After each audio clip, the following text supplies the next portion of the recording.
Hi guys, I hope you are doing well. Today we will talk about how to fix or how to solve the problem of Downlaod on Gmail. You will click on settings. Here we click on apps, default apps, app settings. In this list you will search for a Gmail app and you will click here. Then we click on first stop and you will click OK. Then we go to storage. Here you will click on clear cache. In the end, you will turn off your phone and you will wait a moment to restart your phone again to fix that problem.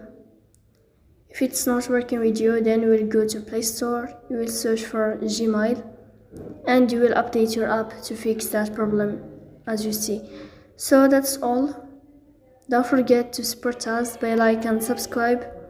See you next time in another video, and thank you for your watching and your attention.